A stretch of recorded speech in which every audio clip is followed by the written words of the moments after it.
You look at those quote unquote deathbed studies that psychologists have done for years, and they ask people what their biggest regrets are. Nobody has ever said, "Oh, it's not putting in more effort on that book proposal," or it's missing that deadline back in fall of 2024. Achievement never came up in what helped people feel that they mattered in work. What came up was small interactions in which someone showed them the difference that they made. One way we can connect with people is not just notice things about their personal lives, but notice things about. Hey there, I'm Sagar Soni. If you are a chronic overthinker, a wannabe productivity expert, and is having a hard time understanding how to squeeze productivity out of every waking minute, but also learn how to take a chill pill, then you are in the right place. Let's learn from successful people, YouTubers, book authors, podcasters, and every other stranger that I can get my hands on. Well, figuratively, let's learn how they balance their life. Welcome to Beyond the Speech. Zach, thank you very much for joining me on my podcast. Thanks, Sagar. Good to be here. Yeah. You are the author of the book, The Power of Mattering. So I want to know, let's start with the origin story. What personal experiences, observations you went through that made you aware that this seems like a problem, and that ignited a profound interest in this concept of mattering? Can you share where all of this started? Sure. I'll do it in 3 mini chapters, okay? So chapter 1, like most people, I was educated for success. I was educated to acquire and achieve. I was not educated on how I best contribute. This is very common. Most of us learn what to do as human beings, but not how to be human beings. Mm-hmm. We develop the form of our lives without understanding our function, our why, our purpose. And that's how I was educated as well. And it landed me into a well-paying advertising job out of college. Mm-hmm. And I was particularly good at it. But I realized everybody around me seemed miserable. Like I could not figure out how all of these people, these human beings were living for 2/7 of their lives, the weekend, the days that begin with the letter S. And so I actually started becoming more obsessed with how people were working than the work itself. And during that time in that job, I did some mini experiments around Washington, D.C. And I would find cab drivers, bus drivers, people in all walks of life who exuded joy. I mean, do you know those people that you meet, you pass by, and they exude joy? Just it doesn't matter what. Sometimes it's irritating. Yeah, sometimes it can be irritating, but no matter what they're doing, because right, I want to find that. But no matter what they're doing, you can tell, right? And as I was talking to people, I started realizing that people who seemed really energized about what they were doing talked less about what they did, and they talked more about why they did it, the impact they were making through what they did, and they tended to think about that impact. And I actually quit that first job out of college. I went to study human development and psychology in my master's program. And then I ended up getting a doctorate in organizational learning, performance, and change, where I studied the experience of meaningful work. And the first study we did was with a group of janitors, people who can't really, a lot of those people did not have a choice in what job they took. They took the job because they needed to put food on the table. Mm-hmm. And we were really interested in how these janitors came to experience meaningfulness in their work. And I'll give you one quick example of that shows the launching off point for my research and work from here I am today. There was one woman, she cleaned the dormitories in the university bathrooms and the university bathroom dormitories where all the students stayed. And I asked her, I said, what's the most meaningful part of your job? And she hesitated, but she said, it's cleaning those bathrooms on Monday morning after the weekend. I mean, it sounds gross, right? Mm-hmm. And I was a PhD researcher at the time, so I broke protocol and I just said, that sounds really disgusting. And she said to me, Zach, it's the part of my job I don't like the most, but every time I go into that bathroom, I say to myself, I'm cleaning this bathroom so that these kids don't get sick. And what we found time and time and time again in our work with employees of all different types is that the people who seem to be the most motivated, find the most meaning in their work, tend to have a so that mentality.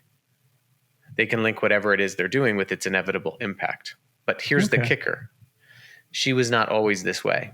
She told me that during her first month on the job, she was miserable. Her friends were telling her, why couldn't you have done something more with your life? She had this very destructive internal monologue.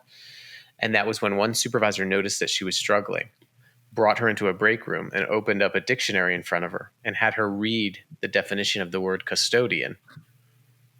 And he had her read it out loud, which was a person responsible for a building and everyone in it. And he said, I want you to look around at this building, all the people here. I don't care how you got this job, but all of these people here depend on you. Every student here is someone's precious child who someone's entrusting us with, and you keep them healthy. And she said it was that moment was the first moment in her life where someone made her feel worthy, and it went on to change her beliefs about herself. And she's been the most sought after custodian at the university. She's been there for 30 years. And what we have found since that research study is that it is these small moments of mattering where we can see the difference that we make, where we can focus on our contribution, where we can remember our that actually predict sustainable motivation, sustainable performance, sustainable productivity in the long term. And ever since, we've been studying what makes a moment of mattering. So that's the third chapter, and here we are today. I see. Yeah, for anybody who hasn't read the book, The Power of Mattering, Zach talks about this in much detail. I think it's the first chapter of the book or the second chapter of the book. Right away, you jump into the story. Hey, quick pause. If you're enjoying this episode and getting value out of these conversations, I have a small favor to ask from you. If you're listening to this on Apple Podcasts or Spotify or anywhere else, I would greatly appreciate if you leave a 5-star review. It's going to help more people discover this show. And if you're watching this on YouTube, subscribe to my channel and drop a comment with your thoughts. I would love to hear your take as well.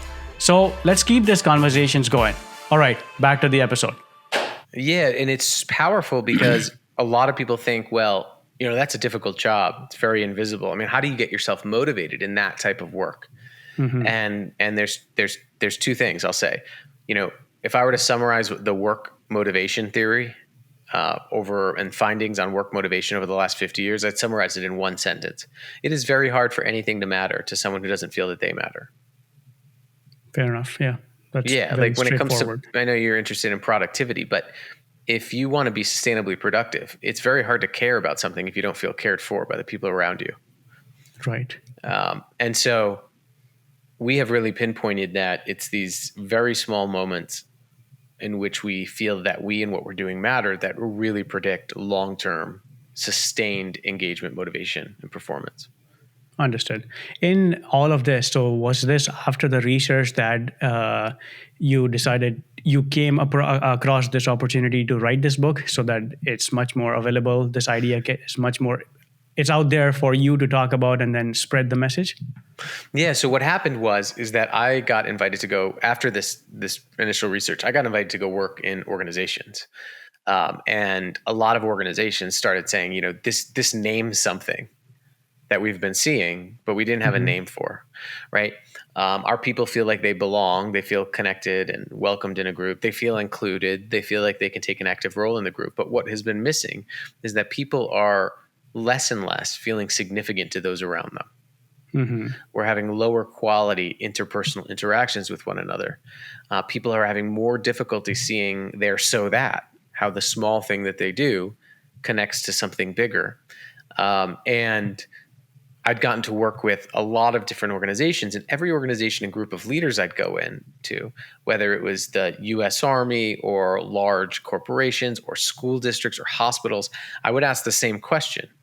When you feel that you matter to a leader, what are they doing? When you feel that your work matters, what's happening around you?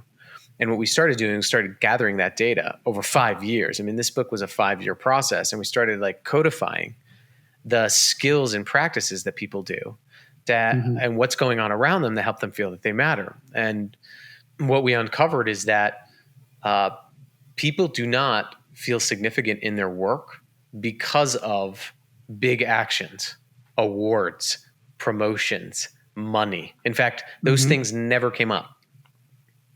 Achievement never came up in what helped people feel that they mattered in work. What came up was small interactions in which someone showed them the difference that they made. When somebody believed in them, when somebody let them take responsibility for a big project and trusted them.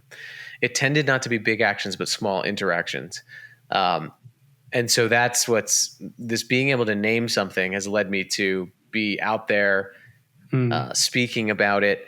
But then, it's always like a practice to theory based thing for me, because part of my work as a researcher, 30% of my time, I'm studying this stuff, but then I get to be out with leaders actually testing it and getting their feedback.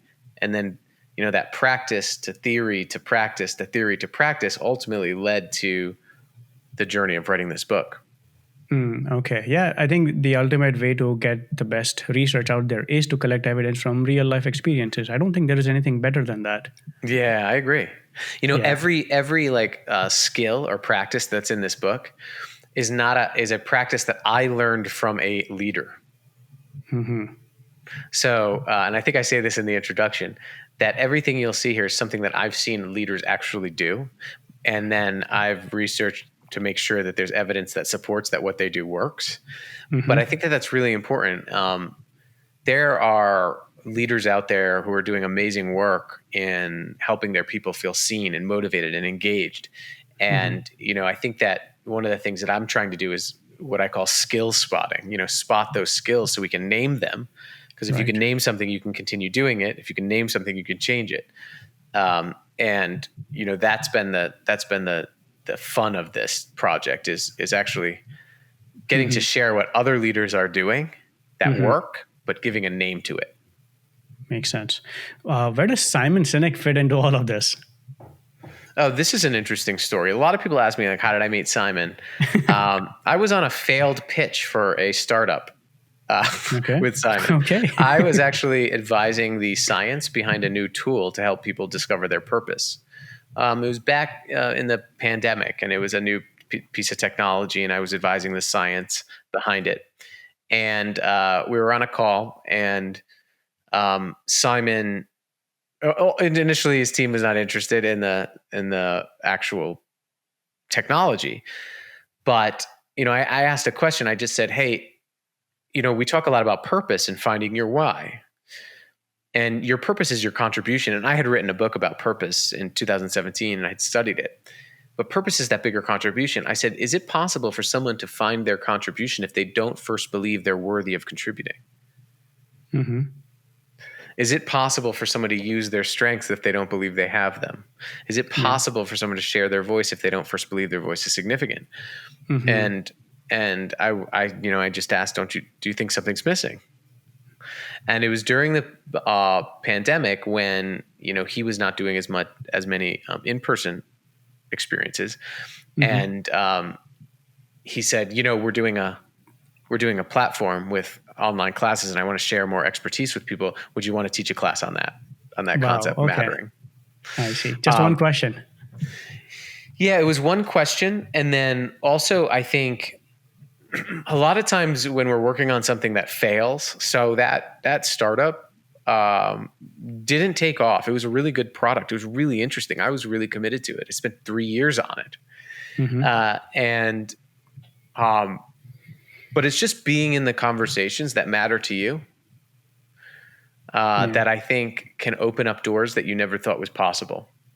And if you're asking the right questions, and the conversation mattered to me. The outcome wasn't what we wanted, but the relationship that came out of it was beneficial.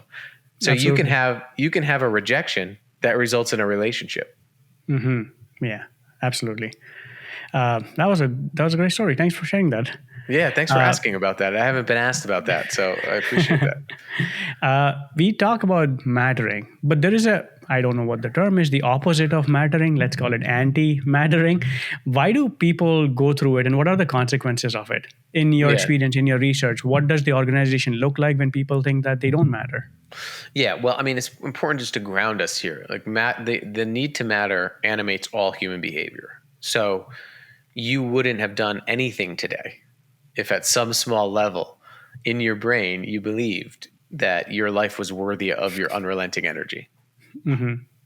That Fair your enough. Actions could make a difference in some way.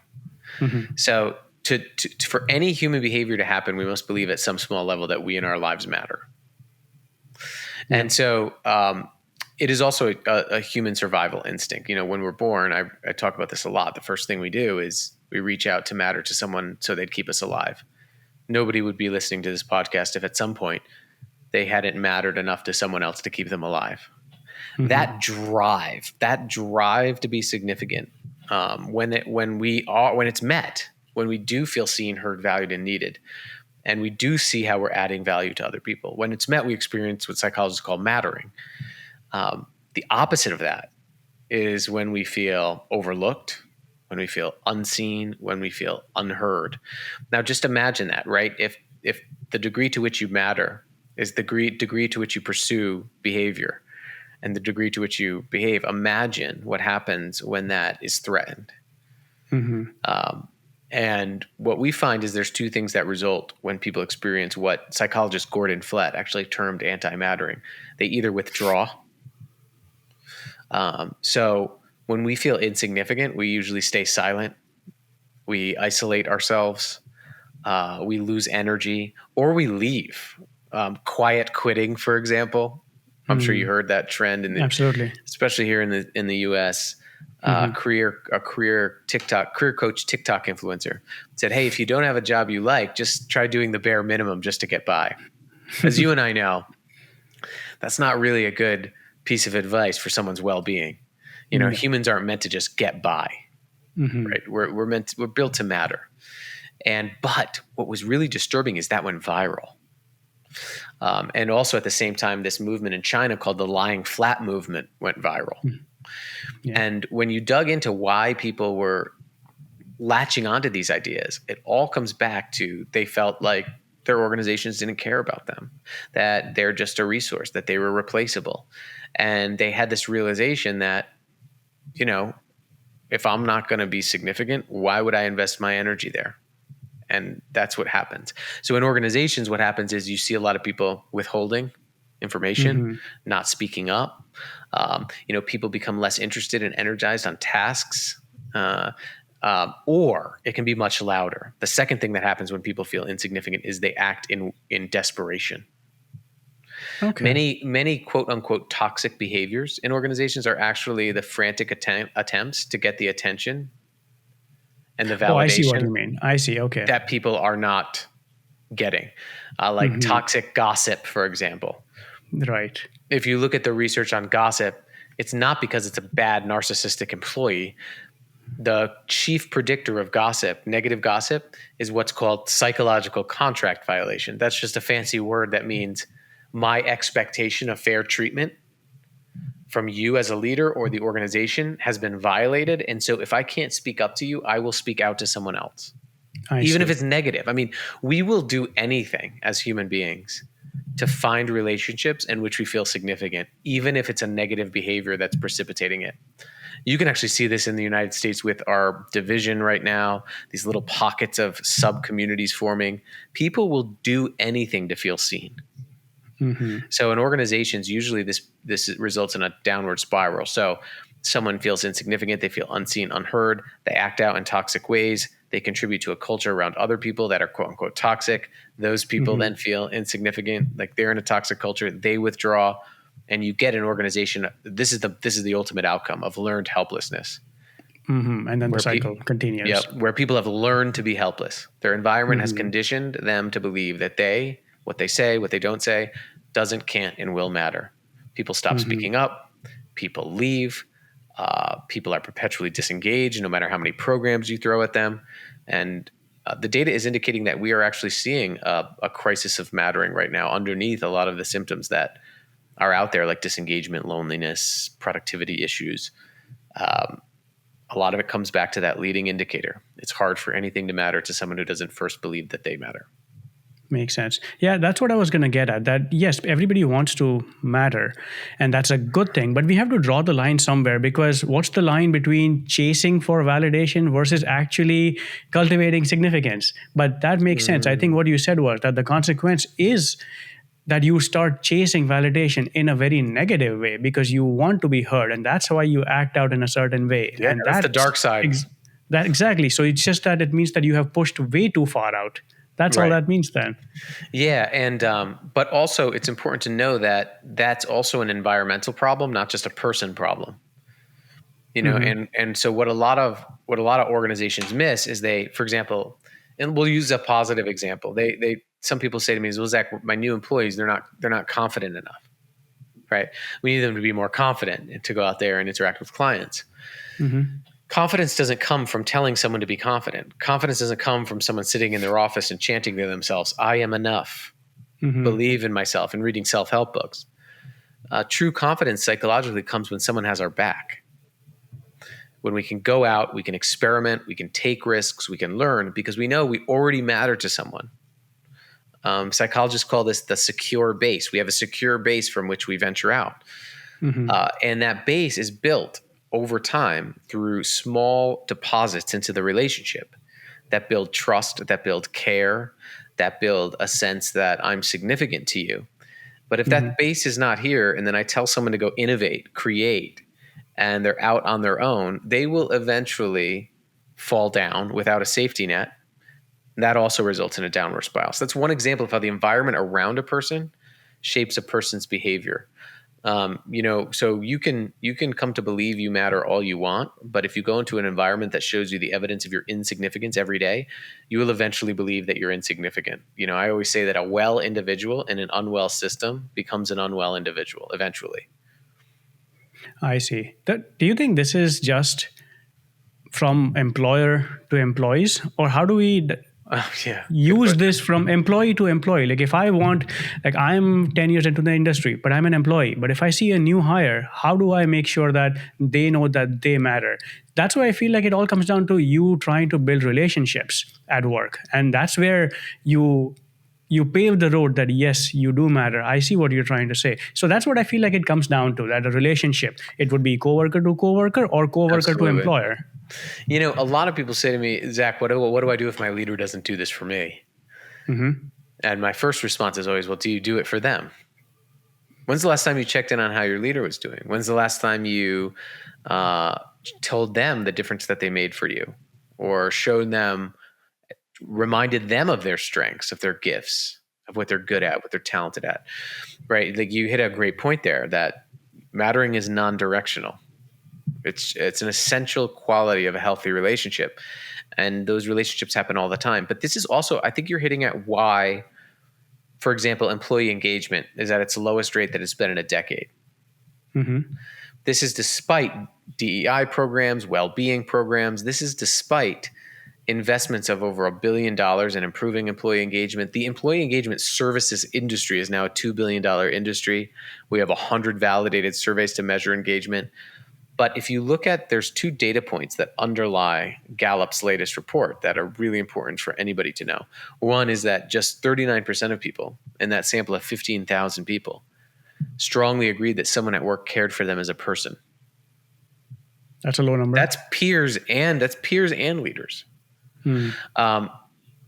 Again, think about going somewhere, or going somewhere metaphorically if you work from home. Think about going somewhere for 1/3 of your one waking life and feeling uncared for. How we make meaning in our work inevitably affects how we make meaning of ourselves and of our lives. You can't separate it psychologically. The second thing you'll notice in that sample is that just 30% said that someone invested in their unique potential. So you're right. This is not an issue that can be solved with programs or initiatives. This can only be solved with how we show up in our daily interactions. And those occur everywhere. And so how can you make someone feel that they matter? So there are 3 major ingredients or practices to create mattering for someone else. The first is to notice them, make sure they feel seen and heard. The second is to ensure people around you feel affirmed. This is not just saying thank you or good job. This is revealing their unique gifts and showing them how they make a difference for you. And then the third is making sure they feel needed.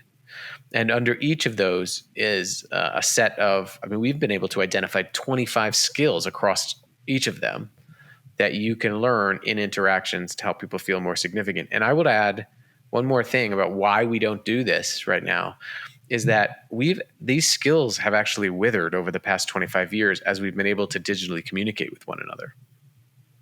We've been able to get out of situations that typically help us develop the skills to see, hear, and value one another. For example, if you give me some bad news, I can just send you a thumbs down emoji and say, I'm sorry to hear that. I actually don't have to sit with you and show compassion and seek understanding. If you give me some good news, I can just say, hey, great job. See you next week on a Slack message. I don't have to sit with you and say, hey, I've noticed you've been working on that for 2 years. I've noticed your perseverance, your intentionality. I'm really proud of you. Right. So the less we do those things, the less we have those human interactions, the less proficient our skills of interacting are. And here we are, right? Here we are in a place where 30% of people report they feel invisible in work. 65% of people say they feel underappreciated. And it's not because we're not communicating a lot. We have over 30 to 40 text-based, digital-based messages across ourselves and peers a day. Yeah. We're more connected than ever, but we're lonelier than ever. And why is that?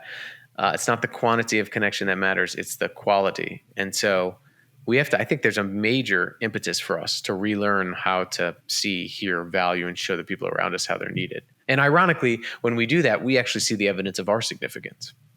Yeah. That's an interesting take. It comes back to what you said earlier, that it's just that's what being human means, that you need to care for the people around you, build that relationships, and that's where the whole idea of mattering comes in anyways. So that will take care of it as long as you build that relationship with anybody around you. And the result is all of the things we want, like productivity, performance, all of those things are lagging indicators of human energy. Think about one performance or productivity indicator that does not rely on human energy. Right. None. There's none. And so the ultimate energizer for a human being is to know they're significant. It's the first thing we look for. It's the first thing we need. And so when you're investing in this, you're also you're helping people feel valued and giving them the confidence and energy they need to add value. A lot of people think that we should, as human beings, we should be valued once we add value. But the opposite is true psychologically. People need to feel valued to add value. And the cycle continues. But I think it goes back to a skills issue. And like you said, it goes back to being human. I'm getting asked a lot about AI right now. And I was waiting to weigh on this because everybody's talking about it. But my perspective on AI is that AI can do all of our tasks, but it can never take moral responsibility for them. Oh yeah, absolutely. No, it won't. It won't, right? It cannot, I could build a chatbot to guide a customer through a transaction, but who takes responsibility for that transaction? It's not the AI, it's the human being. So I actually believe that these skills that we're talking about here, if you don't know how to do these skills, if you don't know how to build human trust while AI takes over your technical and operational expertise, I actually believe that's how your job will be obsolete. I see. So it is we're at this inflection point, right? Where I think we have to actually double down and be able to refine our skills of being human. Just speaking of different types of personalities or who suffers from this, do you see a trend that there is a specific type of personality who struggles more with mattering? It's actually there's been some research done that shows that introverts, extroverts all have the same desire to feel seen, heard, valued, and needed across generations. For example, if I'm in a room of baby boomers, Gen Xers, Gen Zers, millennials, and I say, hey, raise your hand high if you'd prefer to feel insignificant at work. I've still never heard someone say, yeah, me, right? But I think what happens is the way in which individuals want to feel seen, feel heard, feel valued, feel needed can change. But the only way to figure out what those people need from us is to ask them. And so, one question that everybody who's listening could ask the people around them in their relationships, at their work, is when you feel that you matter to me, what am I doing? Or if you're a leader, when you feel that you matter here, what is happening? What am I doing? And to really listen and to do more of those things. I think that's the essential first step. But the data is pretty stable across personality type on mattering. People want to feel noticed. People want to feel affirmed. People want to feel needed. I've never met anybody that's like, yeah, I'd prefer to feel insignificant or unimportant. But the ways in which they do feel seen, feel heard, feel valued can be different. Yeah, that's what I was trying to get at. That maybe introverts who like to stay by themselves, they don't talk much. They come in, they do their work, and then they leave. So do they still have the same sense of accomplishment, the feeling of mattering? And if you want to connect with them, how would you do that? Because they don't like to. They're not that open. They don't share their things that happen outside their work. So how would you connect with such people, right? That's why I was asking this. Yeah, and I think that it's important that this is not about being everybody's best friend. This is not about getting into people's deepest, darkest secrets. This is simply about, sometimes it can be noticing a detail about their work, about something they're working on, and following up and checking in. There was one of my favorite stories, one of my favorite practices that I saw a leader doing was she was really an all-star leader in this big distribution center. It's a big operation. They had very, very low, very, very low employee engagement numbers except for her team. And so we really wanted to study what was going on that team of 28 people. And we asked all of them, we said, hey, what's going on here? What makes it so great on this team? And they just said, it's our supervisor. She just gets us. We do anything for her. And so I asked her, I said, what do you do? And she pulls out this old notebook and she goes, Zach, 3 years ago, I was having a heck of a time trying to keep track of all of my people and the details of their lives and their work. And so I started on Friday, I write down their names and I write down one thing I heard them talk about. So even if it's something they complain about a piece of equipment that's not working, she'll write it down. If it's like a meeting they went to that they were nervous about, she'd write it down. If their kid was starting a new sport that weekend, she'd write it down. And then on Monday morning, she just looks at that list and she puts in her phone a little 3-minute check-in reminder for each of them, right? It's like takes about an hour and a half per week. And she'll say things like, hey, I remembered that piece of equipment wasn't working for you. Did we get that fixed? I remembered that you were nervous about that meeting. How did it go? And she told me, she said, Zach, there's magic in being remembered. And that's what she's learned. But what I love about that is that it was a practice, right? And one way we can connect with people is not just notice things about their personal lives, but notice things about their work and check in. It's the act of actually remembering somebody and deliberately checking in and also asking good questions. She would ask everybody, what is getting in the way of your best work today? I see. Right. So instead of asking someone, hey, how are you? Or how's it going? Which those are greetings. Most people can't answer those. So they'll just say, good, you. Go beyond the greeting. What is your attention today? What have you been struggling with most today? What's been most meaningful to you today? Is there anything I can help with? Any roadblocks you're facing in your work right now that I can help with? Those types of questions can actually move us closer to gathering the data we need about people to actually notice them. One thing after reading your book, the one question that I kept coming back to me in the entire book and in all of your research, do you notice that how we constantly talk about that the idea of mattering is that how do you make someone feel accomplished, that they matter? It could be a colleague, coworker, or as an employer, it's for your employees. But doesn't that mean that you are giving that power to someone else? It's not in your own hands. That's why my question is that, do I need someone else? This is the great question. Right. How do I need someone else to tell me that I matter? Why can't I do that for myself? Other than the idea that you shared right in the beginning of our talk here, that I do this so that. Outside of that, is there anything else that you think that could help me to feel that I matter? I don't want to do that for someone else. Let me try to fix myself first. Right. One of the things that's happened over the past 50 years is that we've been told a lie of self-help. And we've... Okay, I see where this is going. We've been told that we must actualize ourselves, right? We've been told we must put our oxygen mask on first. I mean, let's just use the oxygen mask example. You're putting the oxygen mask on so you don't die, right? Literally. So you can be alive to help someone else. And it takes about 2 seconds to put the oxygen mask on. And then you better get to helping someone else. And so we've been sold this idea that we're independent. And it's a very dangerous idea because it actually goes against our biology, our psychology, our sociology and how we're wired. For example, we become who we are with other people. In fact, like everything that you will do today, you rely on others to do it.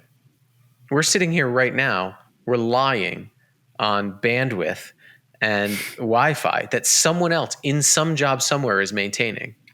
The only reason why we're talking right now and we have the language that we have is because of other people. We socialize to be around other people. You can't learn a language without being around other people, for example. The only reason why we're alive right now is because someone kept us alive. So to think that psychologically, all of a sudden, that when we reach a certain age and we can start reading books, that we don't need other people the way we have our entire lives is incredibly misguided, and it's dangerous, because what's been happening is we've told everybody to help themselves actualize themselves. And so we've neglected the quality of relationships we have with others, which is the support system that people need to truly actualize. This is why if I were to show you a graph of self-help books published and access to personal development tools, I have nothing against self-help books, but personal development is important, and I want to make that clear. But I just want to make this clear. If I were to show you that, and then I were to show you loneliness, anxiety, and mental health issues, they would go explode upward together over the past 20 years. One of the ways that we develop any belief is through what's in our environment. So, for example, I walked into this office today and I sat down in this chair because I believe that this chair will hold me, right? How did I come to that belief? Well, I came to that belief because of what? Because I've sat in the chair hundreds of times and the chair hasn't broken. Right. If the chair broke, my belief in the chair would be weaker. Right? I wouldn't just sit down in it. I'd actually have to think about it. This is exactly what happens when we're not in environments that show us how we matter. We can believe in ourselves. We can believe that we're enough. But if we go in environments that show us the evidence of our insignificance, the environment starts threatening that belief. That belief gets weaker. We start questioning ourselves. This is why we need both. Psychologists call this reflected appraisals. So what someone reflects back to us becomes part of who we are. Like you can't read, there's a great coach that told me, you can't read the label when you're inside the jar. Okay. Right? So yes, you can come to believe, I'll summarize it this way, because you asked a great question and I went on and on. That's all right. You can believe that you matter on your own, but it takes others to show us how we matter. I like this. I like this answer. I'm telling you why, because I'm a big believer of relationships. I really like that. I feel like that's my number one priority. It could be family, friends, coworkers, anyone. And I think the art of mattering or convincing your coworkers that they matter, I think it starts with that. And then here's what happens, and it has like a boomerang effect. So there are some things that you can do to strengthen your belief that you matter. But imagine if you were able to strengthen your belief that you matter, and then you were in an environment that showed you how you mattered. That's what I'm after, right? I think we've heaped too much work on individuals. We've, if for example, if you look at every book in the nonfiction section bestseller list that's self-help oriented, every single book is how to cope with trauma that someone else inflicted on you. Right. Think about how many books are in that bestseller list of how to not to be a traumatizer, how to develop better relationships. Right. But so we're putting a Band-Aid we're putting Band-Aids on these wounds, right? Instead of actually doing the work that's going to be necessary to restore our social connection, that can actually help us find long-term fulfillment and well-being. So I like what you're saying there, but I also think, yes, there are some things that you can do, like that mindset, like that janitor, having a so that mentality, like being able to really think about your contribution. And when you think about your contribution, you can start overestimating your impact. So if you're at the grocery store, say the person's name and then say to that person, hey, I know life's really hard. I know this is a hard job. I just want to thank you for being here.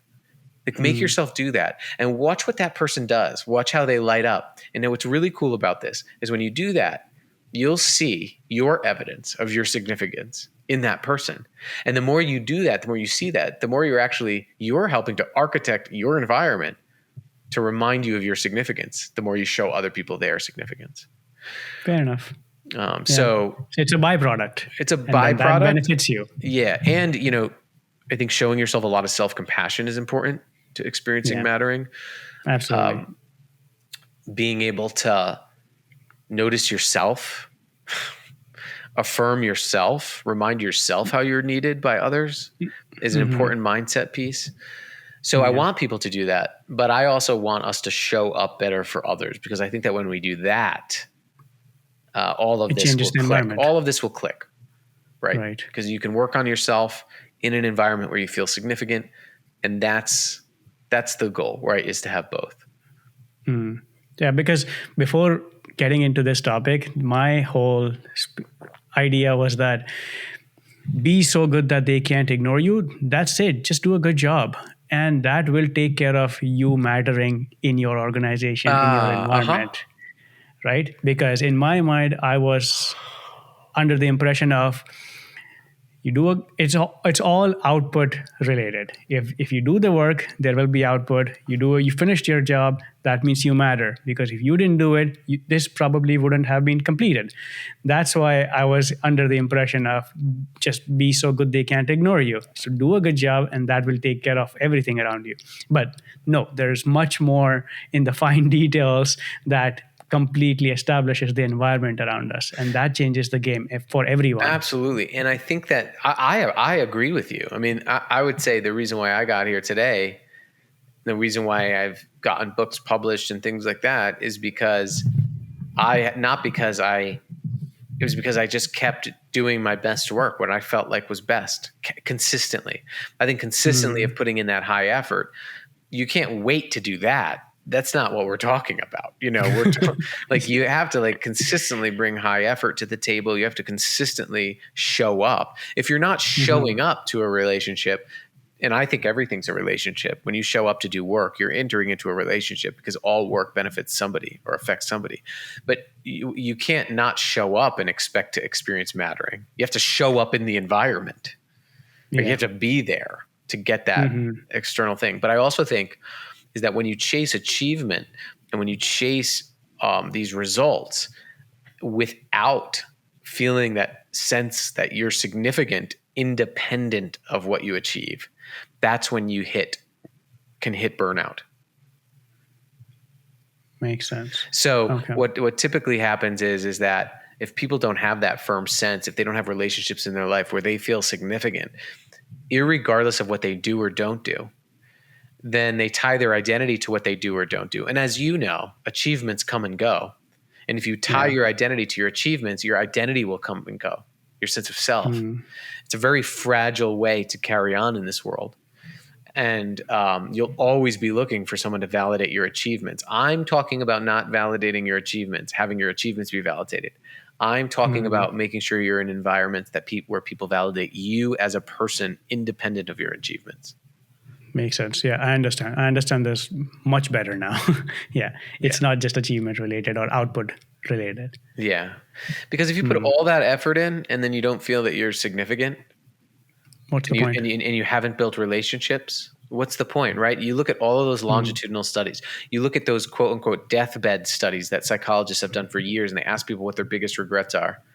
Nobody has ever said, "Oh, it's not putting in more effort on that book proposal. That's my biggest regret," or it's missing that deadline back in fall of 2024, or not getting that job. Nobody talks about that. They talk about not being not spending time with people, not pursuing things that they love to do that gave them energy, not volunteering, not giving back, not doing something about the problem they saw, not taking action on their empathy. What is all those things? There's two sides of mattering. It's feeling valued by the people around us. That comes from relationships, but it's also being able to add value, knowing what we're leaving behind. Is that where volunteering plays a big role? That it's because it's not just about the second point you said. It's about adding value, right? And I think that when you're in a structured role like that and you can add value, you will start feeling valued by the people you're adding value to. And that's that cycle of mattering. Yeah. Because I've been thinking about this for a while now, that I want to get into some sort of a volunteering, and it's just that feeling that I want to do something good out there. But then this is also a byproduct that you will make them feel seen. Right. And that will just start the cycle again. Hey, quick break. If you're enjoying these conversations, you're going to want to check out my Substack newsletter. I plan on sharing bite-sized insights on productivity, slowing down, and really enjoying the work that you do. No fluff, just real talk, different actionable tips that I learn, books that I read, other podcasts that I listen to, or newsletters that I read. Basically anything that pops in my head that doesn't necessarily make it to the show. So if you're interested, use the link in my show notes and sign up for my newsletter. Let's keep these conversations going. All right? Okay, back to the episode. Yeah. And again, it actually doesn't have to be a big volunteer program, though. It can be very small things. I was in the airport a couple days ago, and there was a man. He was, I think he was a janitor, maintenance worker. He was fixing the paper towel machine, and he was all into his job. Everybody was just brushing by him. I mean, literally, like he was an inconvenience. And I just said, "Excuse me," and he's like, "What? What?" I said, "Thank you." He said, "What?" I said, "Thank you. I'm just thanking you for doing that." He was like, "What? Wait, what's wrong?" And you could tell he had never been thanked. Yeah. During his job. That sucks. And it doesn't have to be that way. And imagine him going home. Why does he have to go to work every day and feel invisible? Mm-hmm. Why is that acceptable? It's not. So again, I think that, every time I do something like that, because now like I've done, I teach what I need to hear the most. I was in a rush. My flight was delayed for like 3 hours that day, but that made me almost forget about all the stress. Just seeing him smile and just seeing him just giving him that gift. That can be more powerful than a volunteer experience. So don't wait. This is accessible in your everyday routines. Yeah, that explains it well. Yeah, okay, I like that idea. I'll try to implement that before I get into actual volunteering organizations. Yeah, I mean, just with the people around you, like everybody, who's listening, think of someone you rely on in your life. Like really rely on. I mean, now think about the last time you've actually told them. That's a good point. We talked about a lot of... And do that. No, go ahead. No, and do that, right? Like close the gap between your good intentions, your thoughts, your feelings of gratitude, and your actions. And it's oftentimes just taking these little steps, and you'll be surprised at the reactions that you get. Yeah. I mean, we know people like to be praised. People like the idea that somebody else is noticing my work. So yeah, it will always work. I don't even think it's just that people like it. I think they need it. I think it's like sleep. I think it's like eating. I mean, the first thing we did as humans was to seek to matter. It's a primal survival instinct. It's a survival need. And I think it's like sleep. I think it's like food. The need to be significant to those around you gives us that same kind of nourishment. And unfortunately, what we're seeing underlying some of the biggest crises that we have around mental health and loneliness and disengagement is this underlying issue of people feeling more unseen, overlooked, and unheard than ever, since it's been surveyed. And so we're really facing a mattering crisis. We talked about a lot of points about how do you make someone feel matter. I want to know if there are any mistakes that leaders make in the attempt of trying to make someone feel matter. Have you seen them? Yeah, I mean, one is just doing it for a couple of weeks and then saying, "Oh, it doesn't work, so I'm not going to keep doing it," or you get too busy. You can easily turn mattering into an initiative. Organizations are really good at that. We're going to do this initiative. We're going to be a culture of mattering now. And so we're going to Don't say that. But just go ahead and do it. But you know how it is. A lot of people say that. Like, we're going to start doing this now. And then an employee will tell me, it's 4 weeks ago we started doing these check-ins and we just stopped doing them. I don't have those meetings anymore. Things got busy, right? So it's like if anything, that's going to hurt more. Yeah, that hurts more. It does. Yeah. Consistency is key. The other is platitudes without action. People are our greatest asset. We put people first, putting values on the wall, and not developing the frontline skills of supervisors to make sure people feel seen, heard, and valued. Because like a lot of organizations have invested in symbols of value, like promotions, awards, value statements, mission statements, purpose statements, culture statements, symbols of value, without actually equipping frontline supervisors and the people around them with the skills to make sure people feel valued every day. So there's a lot of dissonance. If I go to a award ceremony and someone's giving me a peer nominated employee award for all of my great work, and then I go into work the next day and I feel overlooked, unseen, demeaned in my everyday interactions, that's the culture. So what's the point? Yeah. So I think that's a big mistake. Another mistake is doing it so people will be more productive. People will always see through that. If you're going to invest in this. I see. Okay. I see that. Yeah. If you're going to invest in this and see, hear, and value another person so that they'll do more for you, you're implementing a tactic and people will see through that. So if you're doing this so you can help them tolerate more from you, like, hey, look what I do. You're developing. It's actually manipulation. So a lot of these good, positive psychological concepts can border on the line of manipulation if they're done to get something out of somebody. So think about this. Are you doing this because you see that person as a means to your end? Or are you doing this because you really believe that that person's a worthy end in themselves? Right. And the byproduct of investing in a human in that way is all of the things we say we want, obviously. But if you're just doing this just to get more out of people, just to get them to be more productive, that's manipulation and they'll see through it. The other thing is lack of authenticity. So, like in my book, I have some frameworks and models. And if a leader ever used one of those frameworks and was like, for example, meaningful gratitude, like I give 4 components of meaningful gratitude. Like you should describe the setting, you should describe the person's behaviors, you should name their gifts, you should name their impact that they're making. But I would never want a leader to be like, all right, now I'm giving you meaningful gratitude. First is the S. I've seen people say, I learned this thing, I'm going to do it. Yeah. You have to make it your own, like what feels good to you. You have to really do that personal work to get comfortable with the language first. And so that's another mistake I make. So authenticity, consistency, and skill and practice are really important. And being okay with messing it up. Yeah. Like especially if this is a change for you, if you start asking people about details about their lives and how they're doing, and you've never done that before, they're going to look at you kind of funny. So you also have to let them in on your good intentions. You can blame us. Say, I listened to this podcast. I know I want to help you feel that you matter more. I'm going to be asking some different questions. Let me know if that's working. Seriously. And when leaders let people in on their good intentions, that can be an intervention in itself. And I bet that person will go home and they'll say, oh my, guess what happened with Zach? He's trying it today. He just said that he's trying to help us feel that we matter. Right. And I think that goes a long way if you're uncomfortable with some of this.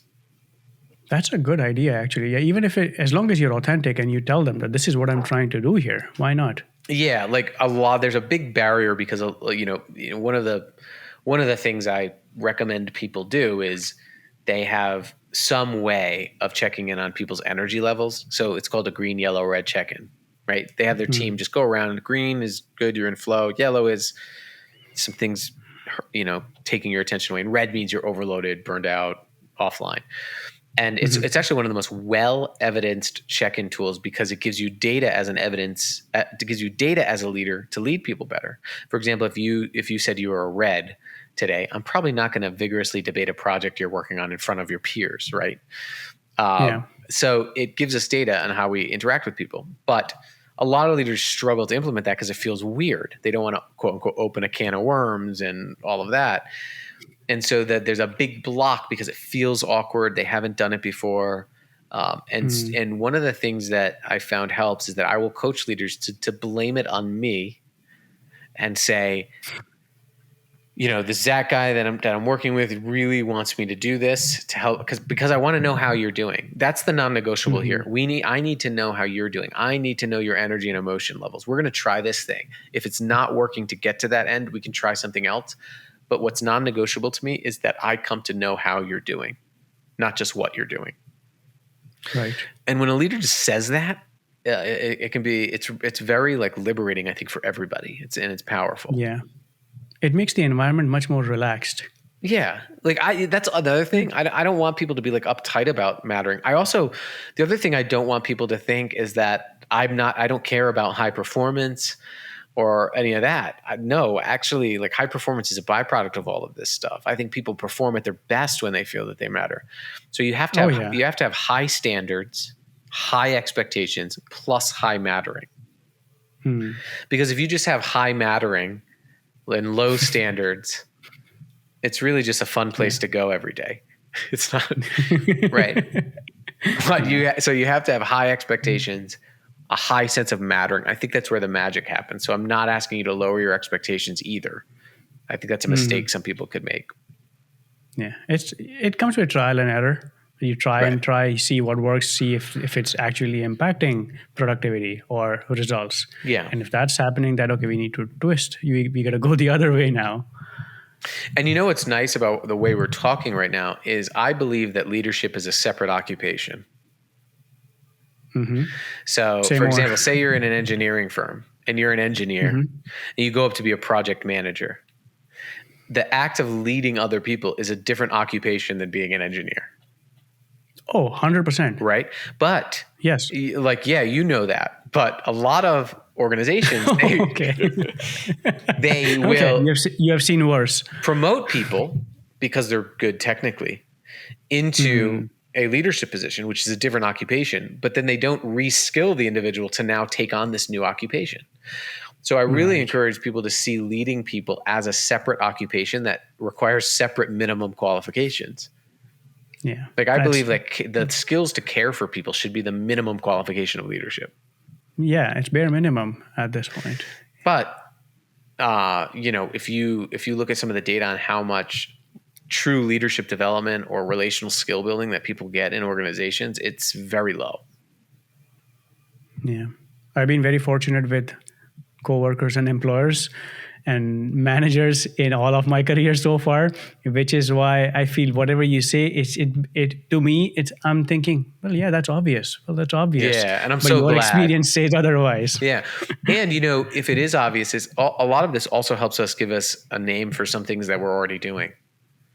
So I think that sometimes we were just like, oh yeah, that's obvious. But the problem is that when it becomes so common sense, it can sometimes not be common practice, especially when we're mentoring others or bringing others into the fold, because when we have to be able to name it. And I think when we can name what we're currently doing, it's powerful. And I think that the conversation that we're having right now, we're talking about the craft of leadership, and a craft is something that you go out, you try, you come back, you refine, you go out, you try, you come back, you refine, and it's ongoing. And so I also think leaders need to be having these types of conversations with each other. I have this person on my team. I'm having trouble connecting with them. What do you do when you have trouble connecting with somebody? I think more leaders need to be in community with other leaders. Yeah. Yeah, that's a good starting place as well. What were you going to say? No, I was just thinking that how would you, in this whole remote or hybrid work environment, do you have any creative strategies of how we can implement that? Yeah, the first is to be aware that technology actually makes our interactions with one another shorter. So there's been numerous studies that show that if you and I were having an in-person meeting and if you were having a virtual meeting, the virtual meeting would be about half an hour shorter or half the time. So we are making the real-time interaction we have with each other shorter, and we don't even know it. We tend to use technology for efficiency and not connection. The other thing that technology does is it gives you an opportunity to leave. There's literally a leave button right here on this platform. On Zoom, it's someone walking out the door. So what happens is that say you're frustrated I mean, it's unnatural though. Think about this. Say you're frustrated in a meeting. I can literally click leave and I don't have to think about you till next week. That's not really normal. Like normally, if you're frustrated, I would have to sit with you and be like, I can tell you're frustrated. Is that right? You know, what's going on? But we've been living in this remote environment where I can get out of the moral responsibility to you again, which is our ultimate competitive advantage as humans. I can get out of that by just leaving. And then I wait till our next one-on-one. So a couple of things that can make a big difference is anytime you have real-time interaction with somebody virtually, you should not be using that time to exchange information. You should not be using that time for updates or something that could be an email. Like so many people use their rare time together in what I call update fests. Someone stays on mute until it's time for their turn to give an update. And then you don't get around to everybody. And then you have to schedule another meeting to go over the updates you didn't get to. And we spend all of our time with each other talking about what we're doing, not how we're being with one another. I think that the best teams tend to use their time together, focusing on how they're working with one another, not on what they're doing. So for example, what can't be an email is making eye contact, checking in on how you're doing because I know someone in your family was sick. What can't be an email is if there was a way of working, a conflict that you had with the way I worked with one of your clients, that we need to resolve that conflict. That can't be an email. What can't be an email is actually giving someone meaningful gratitude or constructive feedback, right? So use all of your real time to work on how you're being with one another, not on updating each other on what you're doing. The other thing is take it offline. One of the best practices I've seen in organizations is the micro phone call check-in. So if we're in a meeting and you're frustrated, instead of clicking leave and forgetting about you, I click leave, but I called you. And I say, hey, I noticed there that you were getting frustrated towards the end. Is that right? I just want to check. Just that can add the human touch and help someone feel seen and heard. Because it can be really frustrating remotely, having to rely on the technology to communicate again, to get something resolved again. So, and someone might be thinking, well, if someone saw my phone number come up on their phones out of the blue during the day, they might be very anxious if I called them, if you're the boss, especially. And if that's the case, you have a problem. And the problem isn't that you're a bad leader. The problem is that too many of your interactions are transactional. Yeah. You're asking for updates. That's true. You're asking for things from somebody instead of asking and trying to understand how the person is. Okay. I'm just thinking that, I really like all of this, but if we want to design a curriculum out of this for employers and for employees, what would the core components be of this whole thing that say, and they actually come to you that, help my organization feel seen. Yep. What would the core components be of your curriculum that you think is a bare minimum that everybody should have this? Yeah. So I think the first thing is that everybody should be able to feel what mattering feels like. And what I mean by that is I would have everybody answer the question, when you most feel that you matter to someone here, what are they doing? And have them write it down. And then I'd have them identify these skills, right, that other people are doing. The second thing is being able to list these necessary skills out to helping people feel seen, heard, valued, and needed, noticed, affirmed, and needed is important. And then do an audit and think about which of those skills are underdeveloped. So part of the way to do that is you can do self-assessments for leaders. Have them assess on frequency of behavior, not on like how good of a leader they are, but how frequently do you, for example, check in on the work and personal details of your colleagues? And have them give themselves a 1, not frequently, 5, very frequently, or always. And then they'll get a score out of the noticing, affirming, and needing practices, for example. And once you get enough data, you can get kind of a heat map in your organization of like which skills need to be really developed, and use that to build your skill development program, right? To develop the interpersonal skills and expectations needed to make sure people feel valued and they add value. And then what I would do is I would do that at least quarterly, make sure people are taking those assessments. And then I would make sure that you're assessing mattering on any survey that you deliver. If you're doing employee engagement surveys, add questions that get at how much people feel seen, heard, valued, and needed. And you should be measuring that regularly. And then the last piece that I would say is that make sure your environment is rewarding your leaders on how they make people feel, not just how much they produce. Perfect. Yeah. So I'm trying to actually get organizations to change their bonus structures to have at least 20% of a bonus, that a performance bonus, be related to the degree to which people feel seen, heard, valued, and needed on their teams. Okay. Right? Because that would leave an impact. Yeah, it would leave an impact, and it would show that not only is that we don't just reward and promote people who perform well. We reward and promote people who perform well because they treat people well.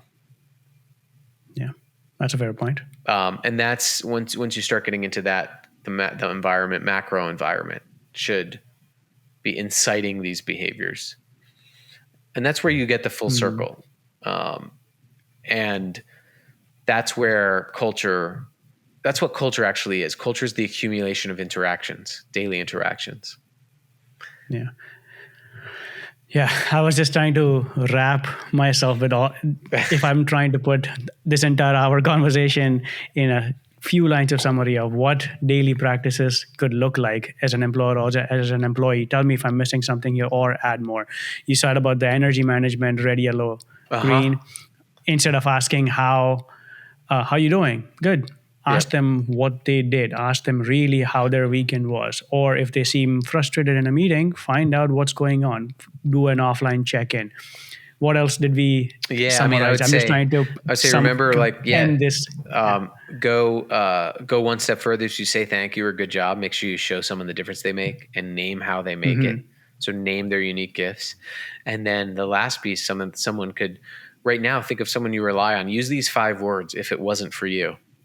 Hey, if it wasn't for you, this wouldn't be possible. And that can help people feel needed. But I'll summarize it all in that one question. I mean, the question that you could ask people as a result of this podcast right now is, when you feel that you matter to me, what am I doing? Oh, okay. Perfect. And do more of those things. Yes. Okay. That is an amazing question. Okay. For employees or for employers, doesn't matter. Or personal relationship. Exactly. Gosh, I mean, yes. A quick aside with that question is, there was a journalist that was interviewing me for a piece, and the piece never got published. I have a lot of failures that resulted in relationships, by the way. Okay. I think this is an important point. It's unrelated, but I know your podcast focuses on like people's personal journeys. I've had a lot of rejections turn into relationships. And so like the piece didn't get published, but she was asking me about mattering. And I was like, yeah, that question is really powerful. And she said, I'm going to ask my daughter, she's 13. I'm having a really difficult time connecting with her. And she wrote me an email 3 weeks after. And she said, I asked my daughter this question, when you feel that you matter to me, what am I doing? And what she told me was shocking to me, because she told me it was just when I'm driving her to school and we're sitting in silence, listening to her favorite music. And we're just with each other with nothing to do, nothing distracting us. And it was sort of an emotional moment for her, because she had not even thought about that car ride to school. It was just part of her everyday routine. It was just a chore. But if she hadn't asked that question, she would have never known that time in the car was the closest that her daughter felt to her. And so I think in any relationship, like, asking that question will give you some really valuable information, and it'll likely surprise you. Absolutely. Yeah. I love the way this podcast is coming to an end. Thank you very much for these questions. Yes, my pleasure. Now, this was a lot of information here, and I think everybody can benefit from this. It could be workplace or it could be personal relationships. So for anybody out there listening, please read The Power of Mattering and listen to this podcast, because there's much more that the book has that this podcast didn't even cover. Thank you very much for this, Zach. Yeah, thank you. Alrighty, take care. Thanks.